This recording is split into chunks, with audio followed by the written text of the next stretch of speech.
to move around. Is that okay? Yeah, that's fine.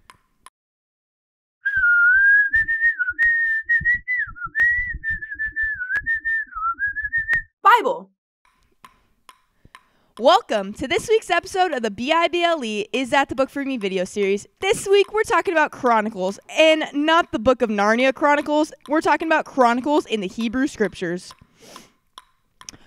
All right, so this week we're talking about the Book of Chronicles. So remember how, 1st and 2nd Samuel and 1st and 2nd Kings, we can think of them as 1st and 2nd Samuel, part 1, part 2, 1st and 2nd Kings, part 1, part 2, because really, in the Hebrew Scriptures, those are one big book together, right? Samuel is one book, Kings is one book, and that's the same way we can think about the Book of Chronicles.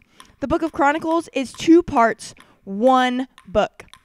All right, so now that we've established that this is 2 parts, 1 book, this book is examining all the history of the people of Israel and looking towards hope. It's looking at the past in order to provide hope for the people of Israel.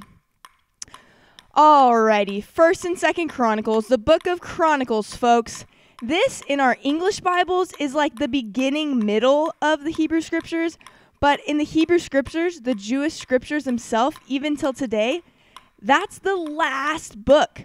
And the reason why it's the last book is because it's a summary of all the history of the people of Israel. This history points toward a future hope that they will be a messianic king, someone that will set the people of Israel free, that will rescue them from their broken reality. Alrighty, folks. So we're looking at, the Book of Chronicles, not the Chronicles of Narnia, but the Book of Chronicles, 2 parts, 1 book. And in the Book of Chronicles, we see a future for a messianic king. We see, here we go, okay. We see King David, right? King David's talked about in 1st and 2nd Samuel and 1st and 2nd Kings, and King David in those books, we see some negative attributes. But in this book, in this book, Chronicles, we see David highlighted as a messianic figure. He is the image of the messianic king to come. And that's to point to the fact that there's hope for the people of Israel.